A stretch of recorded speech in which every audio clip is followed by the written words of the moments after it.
Hey there, and welcome to another episode of Beyond the Barbell. And in today's episode, we're going to talk about something that's probably going to hit a bit too close to home for many of you. I know that this particular episode would have hit way too close to home for me just a few years ago, and that is Rehab Purgatory.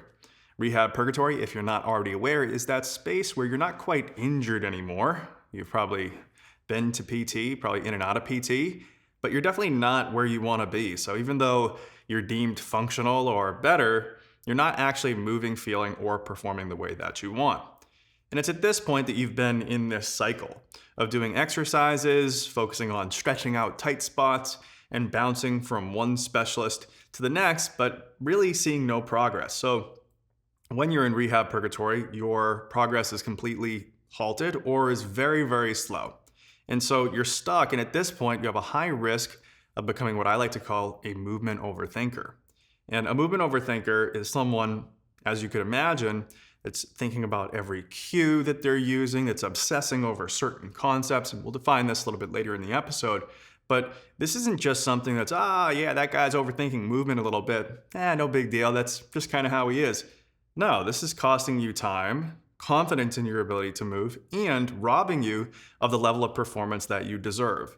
So in this episode, we're going to walk you through how to know if you're a movement overthinker and or stuck in rehab purgatory, the common mistakes that are keeping you there, and more importantly, the faulty beliefs behind and driving those mistakes, and then the 10 essential mindset shifts that you need that help me personally to break the cycle from rehab purgatory and movement overthinking to pain-free performance. So without further ado, let's go ahead and jump right in. All right, so in this first section, we're going to help you diagnose if you, in fact, are in rehab purgatory. So we're going to go through the criteria here. And I would say if 2 to 3 of these resonate with you and you go, oh yeah, that's me, then you're probably stuck in rehab purgatory. So number 1, you've seen 3, 4, maybe 14 physios, and none of it worked, right? And this is actually often something that you'll hear people say when they've been stuck in rehab purgatory is nothing worked for me, right? And really that can mean you had temporary relief for a little bit, but then it really didn't stick. I think that's the biggest complaint that you'll see, or you just literally didn't get anything out of it, okay? Number 2 is that it's been 3 months or more and you're still in pain, stiff, or scared to train at the same level that you have been in the previous 3 months. So you're making some progress, but now it's halted or come to a standstill. Number 3, you spend hours a week scrolling online, YouTube, Instagram, TikTok, looking for that right drill, that mobility drill, that respiration drill, that foam rolling technique, that fascial release, whatever it is. You're constantly on the hunt for that, right? It's almost like those drills and finding that magic exercise, that's your food and you're scavenging for it, right? Your life depends on finding that right thing. And then you find it for a little bit, you have short-term relief from it or the hope that this is the one, but then it never kind of works out. All right, moving on here. If you are in the gym, which many times you're not because you're afraid to actually be training in the gym, your warm-up ends up taking longer than your actual workout or about the same amount of time. So let's say you're in the gym for 45 minutes, maybe 20 minutes of that is going through some sort of a mobility warm-up where you're doing a bunch of different things, and you have to get to this point where you're feeling just right, or you've completed this insane checklist of things before you can even start getting into the primary work that you're gonna do on that day. All right, next is you've gained some mobility, so you've gone through some things, maybe you found some things that work for your body, but at this point you've also unloaded yourself from heavier training. So maybe you like to run, you stopped running. Maybe you like to lift, you stopped lifting. And it's at this point you're like, okay, mobility is a little bit better, but I feel weaker, less stable, and overall fragile. Like I'm afraid to go back to those higher levels of training because I'm anticipating that if I do, then what's gonna happen is I'm just gonna tighten right back up and it's gonna feel like Groundhog Day. And it's one of these things too, where we often avoid that because we're actually not so confident that the things that we've been doing are actually improving things for us. We know that they're helping us maybe maintain a certain baseline of I feel okay enough in my body, but still not good. And so we're teetering on the edge. We're kind of feeling fragile, okay?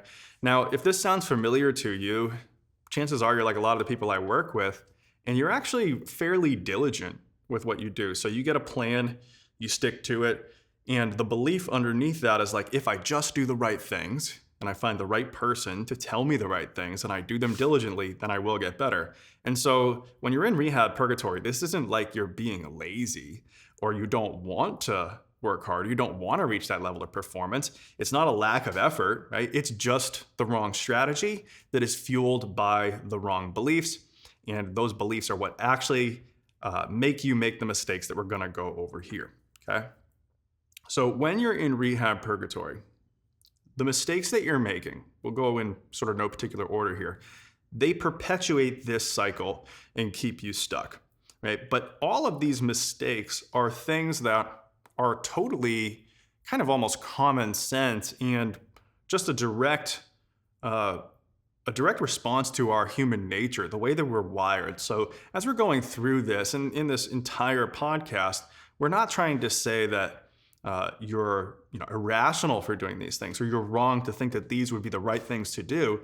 In fact, I think everything in here is just human nature. But as we'll get into in a little bit, it's actually just believing that and playing into that, which is actually keeping you stuck, okay?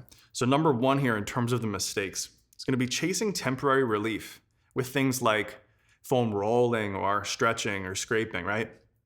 And so here you've got this uncomfortable sensation, you've got this area that feels tight, that feels tense.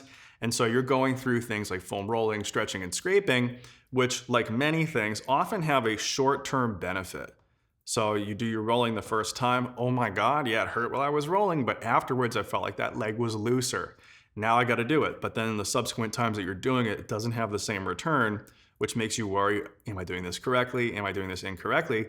It just turns out that foam rolling, stretching, scraping, those kind of more passive kind of modalities that don't actually improve how you move are just not going to yield any long-term benefit. They usually yield the most benefit the first couple of times you've done them, and that's mainly through a neurological response to the novelty of those activities, okay? Now, the same goes for number two here, which is going on Instagram or YouTube and then finding these different mobility drills or flows. And in this case, it's a similar thing, right? Oftentimes, the first time you do an exercise, it opens up some mobility, you get some access to some new movement, there's some novelty, and behind that, there's a hope that, maybe this is the one that's really going to put me over the edge and put the puzzle piece in the missing slot, and now I'm gonna feel totally better. Now, in a little bit, we're gonna cover why it doesn't work that way. Number three is gonna be spending more time warming up, but then still moving poorly under load. And so the thought is, if I'm moving poorly under load, then I need to make sure I'm really warmed up to increase the chances that I'm gonna move better over load. Like if I'm super mobile and prepared going into that loaded exercise, then I'm gonna move better. But usually this doesn't work out, and you'll know this, that over time it really actually gets worse because you're spending so much time on the mobility stuff, you don't have enough time or enough confidence really to improve significantly in the loaded stuff. And so you actually end up reducing your overall capacity to tolerate those loads over time. And with lower levels of capacity, less strength, less endurance, less tolerance, you actually get worse at moving under those loads over time, even though you're increasing the amount of mobility work that you're doing. Okay, and along with that comes this next mistake, which is avoiding strength training altogether out of fear. I did this literally for years. Back in 2017, I stopped lifting completely. I became obsessed with muscle imbalances. I believed that training was making me worse. That was the reason for my pain. I really feared that, so I avoided it altogether. And as we mentioned a second ago, this brings your overall stress tolerance and your overall capacity to handle stress way down. And now all of a sudden you're in that really fragile state where you're kind of teetering on the edge, okay? Now, what goes along with this, usually at the same time, is obsessing over certain concepts. And the concept that you're obsessing over doesn't matter so much, but they could include like posture or core stability or fixing asymmetries or releasing fascia. These are all concepts that we latch onto, usually because whatever the sort of tried and true method is failed us. And so we think there must be something that we're missing. Maybe the answer is posture, core activation, asymmetry, right? And it's at this point that if we're consuming content, we might start to follow someone who's like uber confident that talks about one of these areas. And so, because that person talks with so much certainty, we start to latch onto that and we say, oh my God, thank God that I don't have to worry about this anymore. This guy's got it all figured out. I just have to do their approach and then I'm totally going to be fine. But that rarely works out. And we're going to talk a little bit more about why later in the episode. Okay.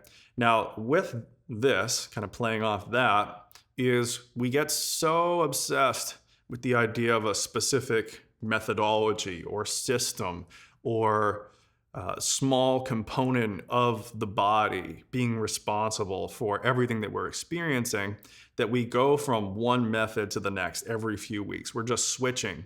Like, oh, I tried this, that didn't work. I tried this, it didn't work. But again, with that short time, even if that thing was going to work, it's just not enough time and consistency to really know. And because of that, this perpetuates that belief that nothing works for me because you've convinced yourself that you're actually trying things, but it's more like dipping your toe into the shallow end of a pool and just being like, oh, no, the water was too cold there. The water was too cold there. Well, get in for a little bit and let yourself accommodate, and then you'll know, okay? Now, with this comes this overwhelm in the brain of conflicting advice from too many sources. And too many cooks in the kitchen or jumping around to too many providers is a huge mistake because it basically takes that tendency to latch onto concepts and then it spreads that out across so many different ideas that we end up getting overwhelmed because we're jumping between, wait, should I do that? Should I do that? Is it this? Is it this? Is it this?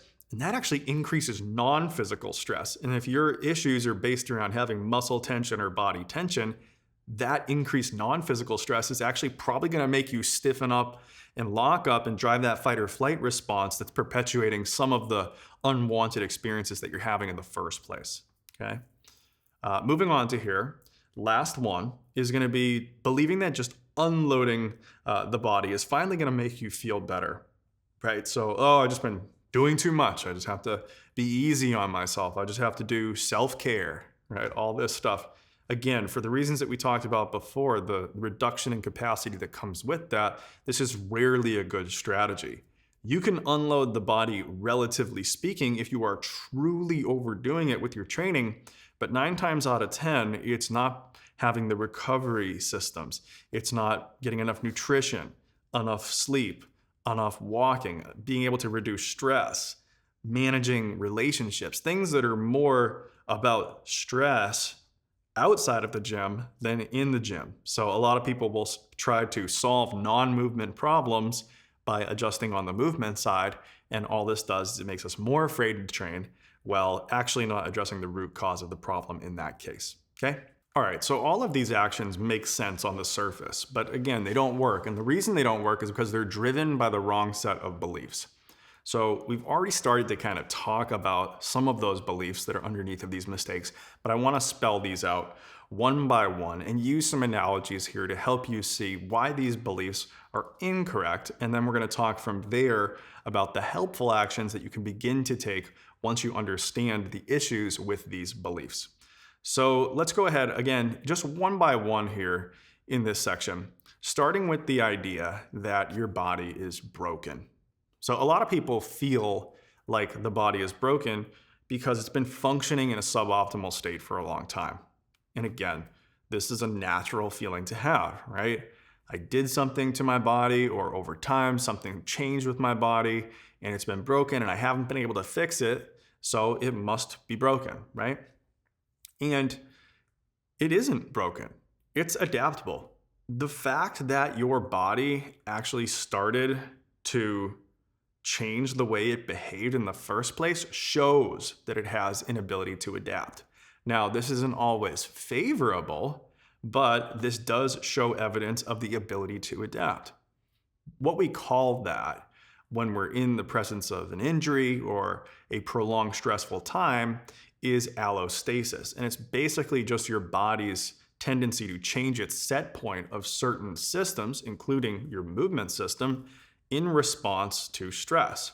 And so maybe you're finding yourself in a pattern of muscle tension, or maybe you're finding yourself in a certain posture or using a certain asymmetrical pattern when you're doing a particular exercise. These are all just ways in which your body has solved for the problem of being able to handle the stress that's being imposed onto it.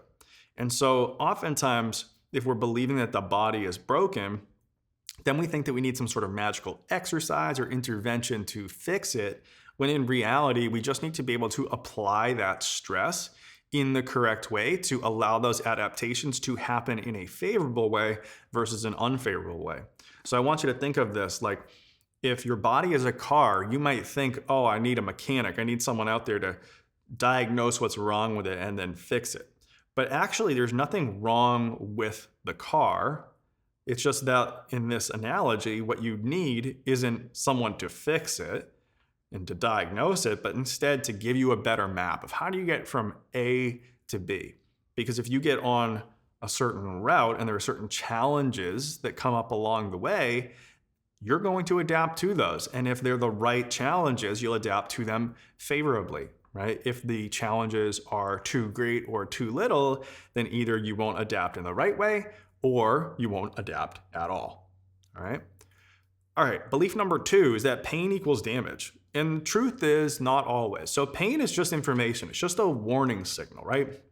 Now, certainly at some times when you do have legitimate damage, there's pain there, and those things do associate with each other. So if you tear your ACL or your rotator cuff acutely, you're probably gonna have some pain, right? And so yes, in that case, damage does equal pain. But when we're talking about chronic symptoms, usually pain that we're having doesn't indicate damage, just indicates some degree of dysfunction in the system.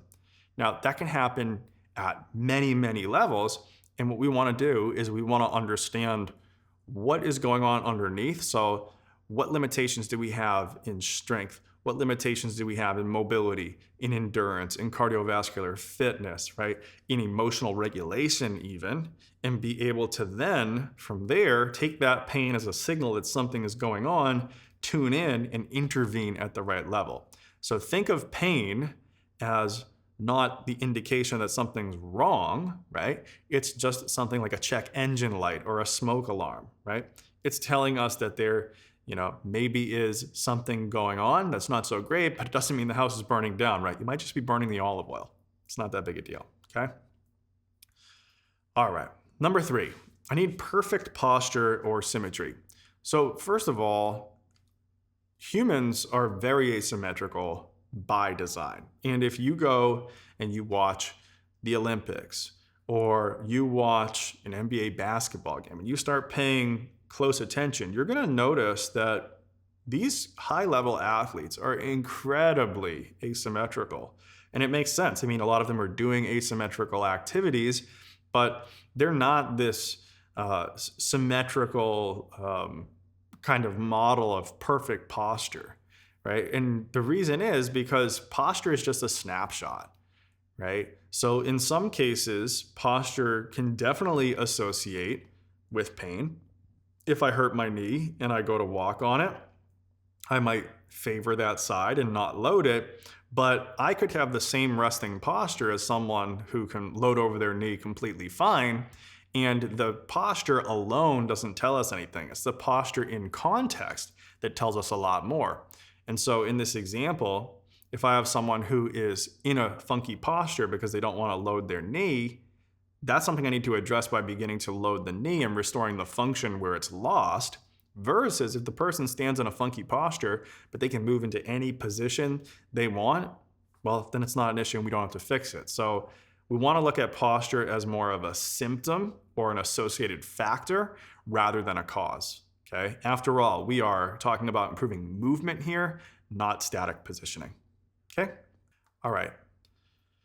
Next, mobility comes first. So we think about mobility coming first as this old idea of I need to move well and then move often. Like we're going to fix the movement first. And then once we fix the movement, then we can superimpose more volume on top of it.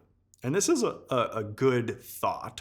But for people who are stuck in rehab purgatory, this actually ends up creating a whole lot of interference to making progress. And the reason for that is that many times the exercise that we want to do, the activity that we want to do, it might be in some way related to the injury experience that we had, or we might have noticed that it was getting worse over time. And so we begin to develop a little bit of fear around it. And so we kind of make this bargain with ourselves that, hey, if I can improve this, this, and this, then how I feel during the exercise I actually want to do will magically get better all on its own. But this rarely happens. And the reason is, and I want you to think of it this way, the exercise that we're doing or that we want to do or the activity we want to do is a skill. And so the best way to get better at doing that is to do it, right? So if you're going to be working on mobility for that particular exercise, the best way to do it and the most specific way to do it is to work on that exercise itself. The second best way is to take derivatives of that exercise and work on that. So for example, if I want to get better at deadlifting, the best way to get better at the mobility required for deadlifting is to deadlift. The second best way is going to be to do variations of the deadlift that I want to do. So if I want to do a conventional deadlift, maybe I also add in a Romanian deadlift, or I add in a staggered stance kettlebell deadlift, or a constrained back against foot against the wall deadlift that I can do and isolate either side. Mobility alone, just doing 90-90 switches or doing some sort of rolling drill, that's not going to magically increase mobility in the context of a deadlift, right? 9 times out of 10, if we just focus on getting better at the lift itself, a lot of that mobility will come as a result of that. However, to be able to do that, we need to be able to tolerate some exposures where things aren't going super, super well and super, super seamlessly. We need to be able to tolerate that. And as we go, we can get a little bit better and a little bit better and a little bit better each time that we get exposed to it. This might mean that you have to gradually progress the load over time. This might mean that you have to structure your sets in a certain way. So it's the strategy of how you're programming this, and it's also setting realistic expectations, okay? Just because you're loosening yourself up with a bunch of mobility work doesn't mean you're gonna know how to use it in context, right? However, I will say this. If that mobility work helps you open up some access to movement options, and that helps you then get into productive training after that, and you can reliably say, this thing helps me 8 out of 10 times feel better to be able to do my deadlifts right away, and it only takes me 3 to 5 minutes and I do it on my deadlift day, then perfect. That's what prep strategies are for. What you don't want is to have to do 10 to 20 minutes of warm-ups to then half-ass your deadlifts and or avoid them altogether, okay? All right, so now let's talk about the mindset shifts. And these are the 10 mindset shifts that got me out of Rehab Purgatory and allowed me to achieve pain-free performance. So I've already talked about some of these. The first is, instead of I'm broken, let's think I'm adaptable, right? Like we said, even what got you moving poorly in the first place means that you did adapt. It was just not the right type of stress, right? So we need to impose stress onto the system to be able to adapt. That means the right stress in the right doses and increasing that stress over time as we adapt, okay? Number 2, I need to be fixed by someone else versus I can retrain myself, okay? This is related to locus of control. External locus of control is where we believe that the answer is out there. Someone is going to solve the problem for us, versus internal locus of control is I can take responsibility of this and I can learn ways to improve my situation even without it being perfect. And that's what we want. We want to switch from this feeling of like, I need someone out there to give me the magic solution to make everything better, to I can learn some tools and implement them over time and improve. Okay? We don't want to give our power away. When we are in an external locus of control mindset, we are believing that someone else holds the key to our future. When we're in an internal locus of control mindset, we believe that we have the keys and we're the driver. Okay? Now, I will say that having this belief of external locus of control when it comes to your health is not something that I blame you for. These are beliefs that come from healthcare, right? Imagine you're a kid and you're sick. You go to the doctor and they give you some sort of medicine. You take the medicine, you get better. You break a bone, you go to the orthopedic, they do a scan, they say, oh yeah, it's broken. They give you a cast, you get better, right? You sprain an ankle. You go to the orthopedic, they do a scan, they say, oh yeah, it's a grade 2 tear. You go to physical therapy, they give you the exercises, you get better, right? We've all had experiences like this where it's gone that way. But when it's come to chronic pain, usually the traditional kind of treatments fail us. And so we can't operate from that same paradigm that's not been helping us this whole time around and expect to get different results, right? That is, the more times especially you do it, the definition of insanity, okay? And I would say that number 3 here, the point that I want to make in relation to this belief that we need someone else to fix versus us being able to learn some tools and apply them, is that literally no one knows your body like you do, right? So we want to go to a person and they're going to run us through some tests and they're going to say, this is what's going on, right? And a lot of times we might think like, I don't know, that doesn't quite feel right. Like there's something in my body that feels better. A lot of times, the more certain that those providers are, the less they're going to listen to what you want to say because they say, no, I know the method, it's this, right? And so in Rehab Purgatory, often there is a bit of a disconnect and a bit of a conflict here where you say, wait a second, I've sought this person out because they seem like they have the special solution and they talk so confidently, but something they're having me do doesn't quite feel right. And in reality, if you were to try the thing that they're saying and then be able to look at the other side of that coin and try the direct opposite, oftentimes you might find in a matter of minutes that the direct opposite is actually far more helpful than the thing that someone is insisting you should do. So for example, someone might say, oh, you got to work on your hip internal rotation. It's limited. I did a test on you and I know it is. But then what you find is the internal rotation exercises they're giving you don't do shit. You do a hip external rotation exercise and somehow magically your internal rotation's better. You don't know how it works, but if you just went, that didn't work, let me try the opposite. Ooh, that did. That took you fucking 5 minutes, right? Versus if you stuck with that person who's extremely certain that this is gonna work, well, then you might be doing that for months, right? And the only reason you'll be still sticking with it and doing it for months is because you're operating from that standpoint of external locus of control versus internal locus of control, okay? All right, number 3, from pain is bad to pain is information. Like we said, pain is your body's warning signs. And in chronic conditions, the warning sign is hyper-responsive and it's very noisy, right? So you do the littlest thing and then all of a sudden you're getting your usual discomfort or what seems like your usual discomfort, right? And now all of a sudden, it's not just in the context of one specific thing, but it's in a very generalized fashion to a bunch of other things that have happened, right? Or that happen. So in this case, we want to take this kind of big picture approach. We want to make sure that we have all the lifestyle and general training needs met first. And then a lot of times what happens is, in fact, all times what happens is the noise drops out of that signal. Because as the body adapts to a more general, comprehensive program, we end up finding, oh, if this hurt 20 things, in the context of 20 things before, now it's only hurting in 3. And so the signal and the noise start to separate. And then if there's 3 things that continue to bug you, those are the things that you want to start to look at in isolation and apply more targeted mobility or accessory work to, versus when it's 20 things hurt, it's overwhelming. You don't know what to do. And that's because the signal is too noisy. You are trusting pain too much rather than accepting the fact that it's okay to train with a little bit of pain. It's not going to harm you as long as you're being smart in the way you're structuring your program and your progressions, okay? All right, moving on.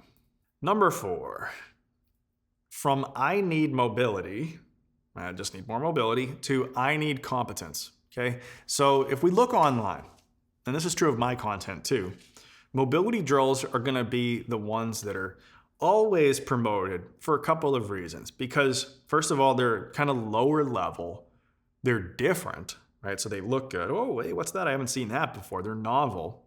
And they're often very constrained. So they're very low level, they're very easy. And if I'm making content, I can assume that if like 20 people do this movement, no one's gonna get hurt. People are gonna feel something that's a little bit different. And because they're highly constrained, so using the floor, using the wall, whatever, the probability of most people getting what I want them to get out of the exercise is higher than it would be if I was like, hey, go do a barbell squat, right? For sure. But believing that these are going to magically make your loaded exercises better or increase your ability to tolerate stress over time is just incorrect. It's magical thinking. It's not based in reality, right? So it would be better to spend your time developing mobility within the context of movements that you actually want to train long term. So if you want to get better at squatting, figure out a way to access the mobility you need during your squat. Don't just focus on, again, doing floor-based activities and then just think that it's going to magically integrate into your training without you having to actually think about it. And this concept of integrated training, right? It's a continuum. So if you think about, let's say you're doing a squat and you're not moving super well at your hip, and you do hip tests and you find you can't move into hip flexion and maybe you have limited internal rotation, right? We could give you an exercise that directly works on addressing the reason for that limited internal rotation and flexion of the hip. Okay, so that means, we could either be working on something that externally rotates the leg and then tilts your pelvis anteriorly, or we could be working on something that does the opposite, depending on where we think that limitation is coming from. We could give you a targeted drill to work on that.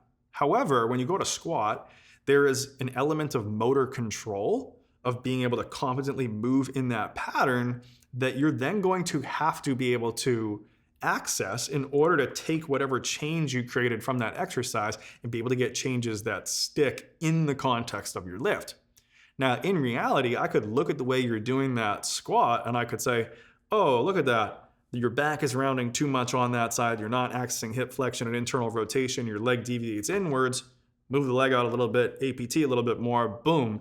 Now you're hitting that actual motion that you need in an integrated sense in the context of the movement that you want to train, okay? Which one is going to cause changes that stick? The second. Now, oftentimes we do need to scale up from something a little bit more isolated to something a little bit more integrated. And like I said, it is a continuum. So the most integrated would just be getting a singular cue for the squat that you're doing and being able to go, oh, okay, move the leg here, move the pelvis there, keep the pressure in that part of the foot, boom, most integrated, okay? That takes a certain amount of competence to begin with, okay? The most isolated would be like, oh, we're gonna do this very specific drill on the ground, and that's gonna open up this mobility, and then we're gonna go, into the squat and try to integrate it. Now there's this kind of happy middle ground where you can do exercises that are kind of like the variation you're going to do. So they might be a different kind of a squat or breaking down the different phases of a squat. And those are more isolated than the barbell squat, but less isolated than the mobility drill on the floor. And so this is exactly what I've done inside of my movement foundations programs. Is I've taken a combination of mobility work that starts off extremely isolated to be able to give you access to some of these motions and really constrain it so that we're sure you're going to get access to it. And then immediately from week one, give you activities that are more integrated. So maybe they're not the barbell squat, right? But they are squatting variations. They're going to allow you to develop competence in an integrated sense with some of the skills that you're working on in isolation. So in the program, let's just say lower body foundations as an example, you're going to see that almost all of the integrated work on the strength days are variations of squats, lunges, hinges. And then in the upper body foundations, pressing and pulling. And in core foundations, trunk flexion and extension and side bend, right? The basic movements that we're going to see in each of those. And so let's say that you wanted to do a barbell squat. Well, work on the components of squatting, work on the mobility required to do it, but work on all of it and integrate it right from the beginning. Don't think you're just going to do mobility and then magically be able to do that squat, okay? All right, moving on. This one this hits home. A lot of people think that they've tried everything, but really, you haven't tried everything. You just haven't used a comprehensive system. Right? So people think that trying everything means going from one concept to another, obsessing over one small little thing, then saying, I didn't see any results with it, I'm going to quit, and then trying something else. And again, usually if you're in rehab purgatory, you're very diligent. So when you zoom in on something, you're obsessing over it, You are focusing on it, you're doing it, right? If it was gonna work, it was gonna work, right?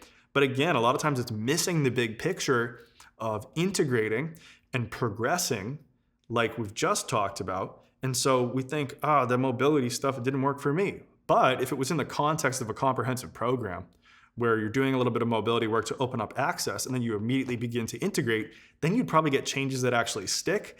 And that same activity that you thought didn't work actually worked, but when it was in the proper context. And this happens all the time.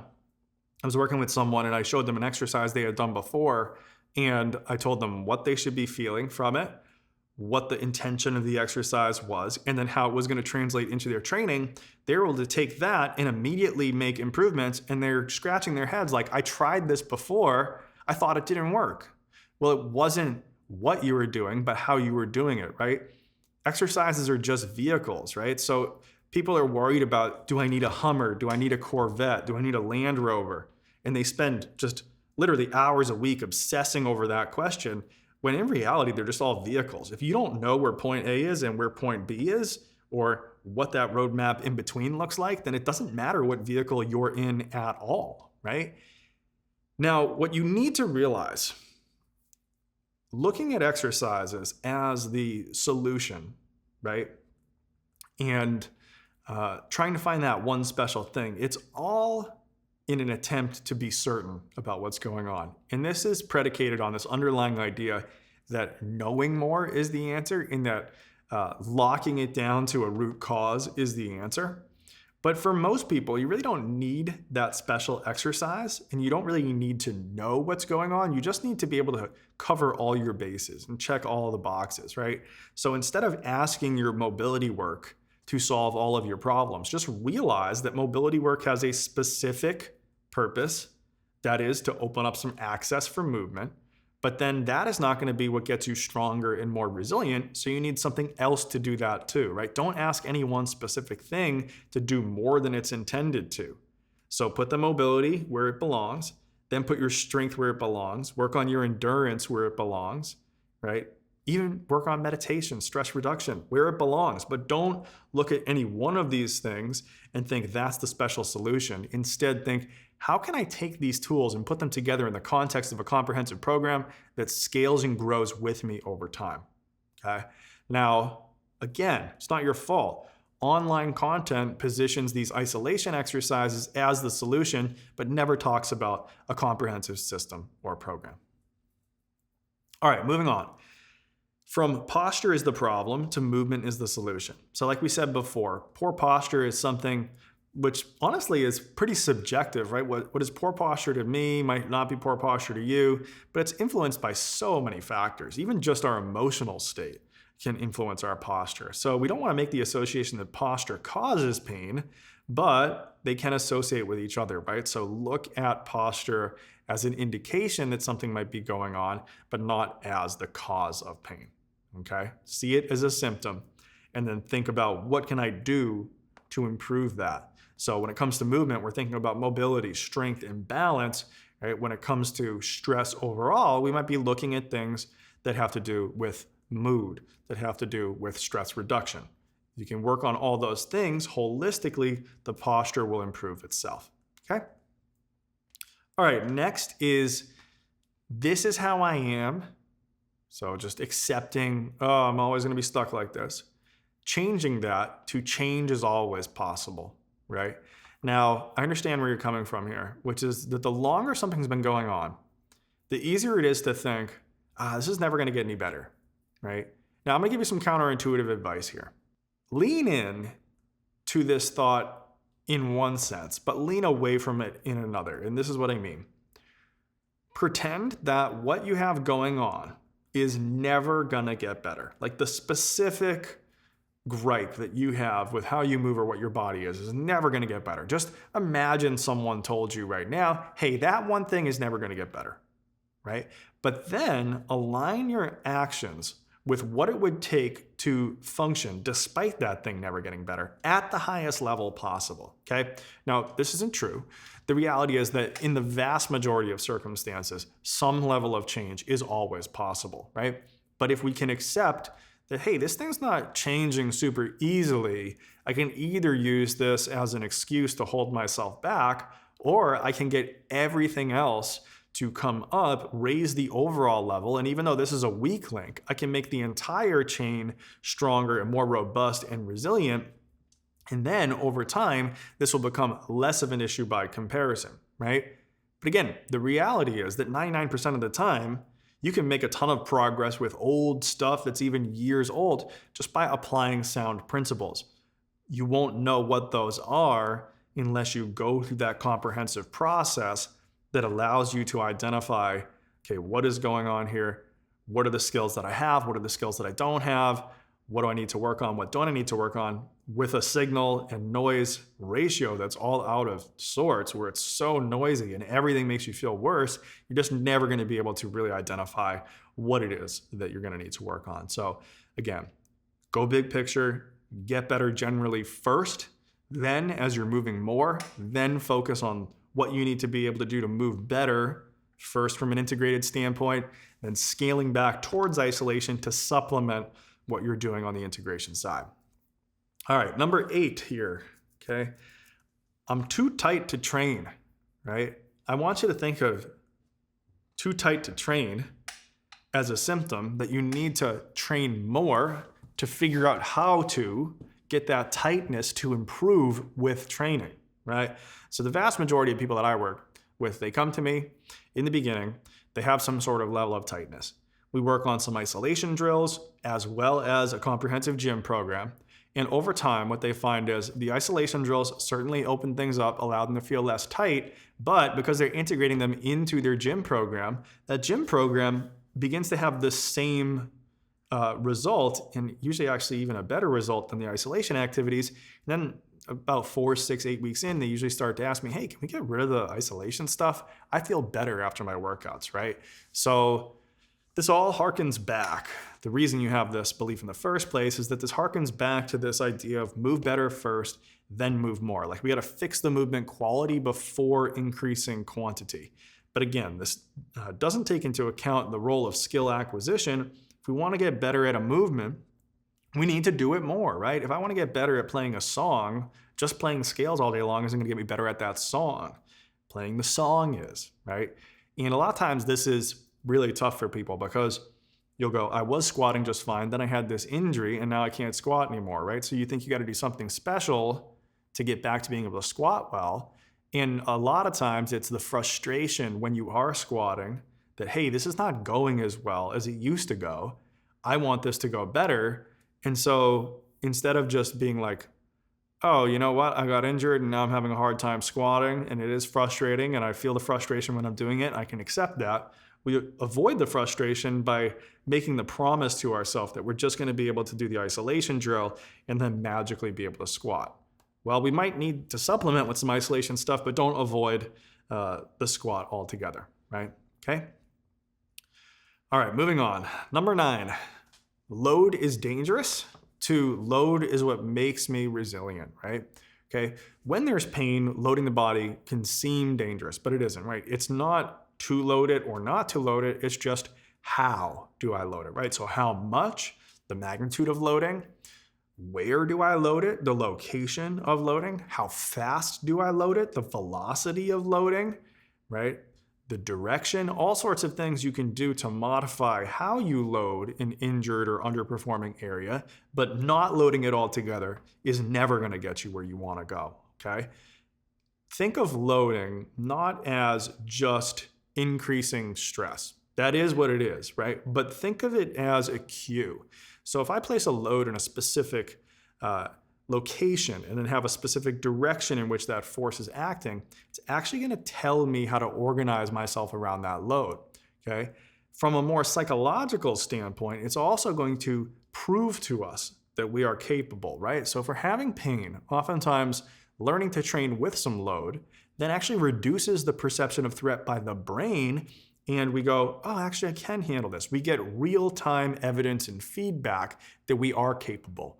Right? And so then as we get more and more evidence that we're capable over time, the reactivity of the system comes down. And again, that helps separate that signal from the noise, ultimately helping us to then say, what are we going to isolate now that we're tolerating most things way better?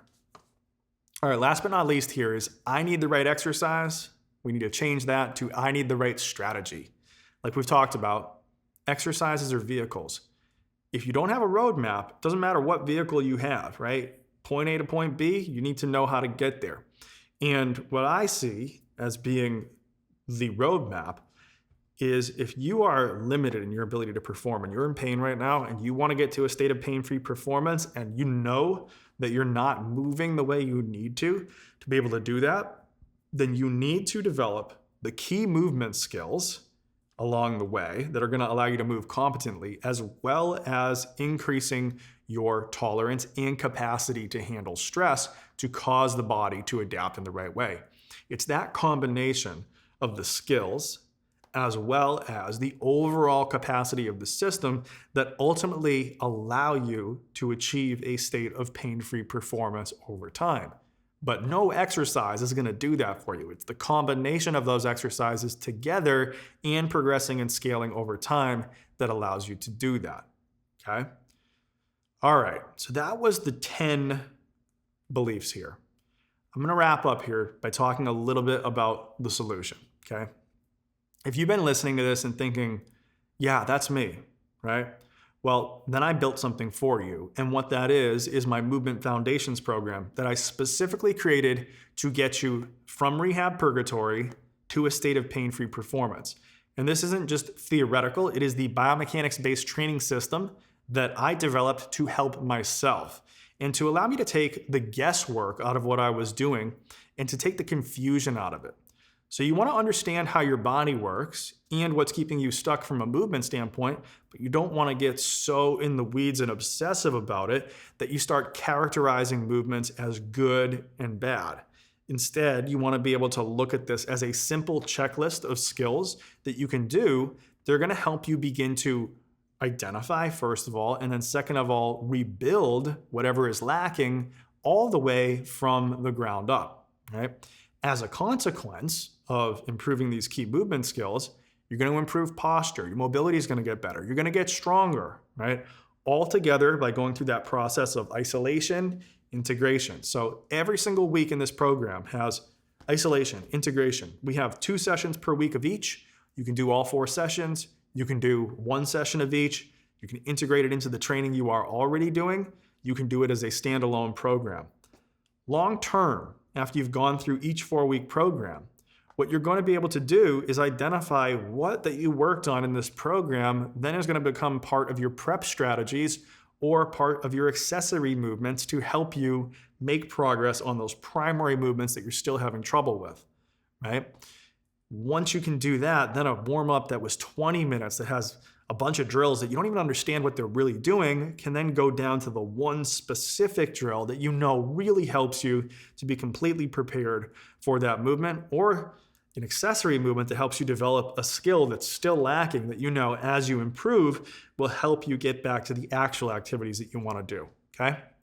So if you want to finally feel strong, capable, pain-free, and be able to do it on your own to really learn what's going on in your body from a biomechanics principle-based system, then go ahead down to the link below in the description, grab a copy of Movement Foundations. We've got a private group for you. So if you have any questions, you can go ahead and drop them there. I want you to commit to a process, whether it's through my Foundations programs or not, to stop overanalyzing your movement, to stop thinking, to stop making these same mistakes and having these same beliefs that keep you stuck in Rehab Purgatory, so you can actually start making progress towards that ultimate goal of pain-free performance, okay? So I would love to see you inside Movement Foundations. That would be a great place to start. Enroll today. As always, thanks a lot for watching this video. Drop a comment below and let me know which of these movement mistakes you're having the most trouble with if you happen to be viewing this on YouTube. If you're listening to this otherwise, then go ahead, get at me either in our free community, on our Instagram account, on our YouTube account, join our mailing list, do all those things, connect with us. I've helped so many people get over chronic movement limitations, and it comes from a place of personal experience. So I would love to help you too. So until next time, thanks a lot for watching. Peace.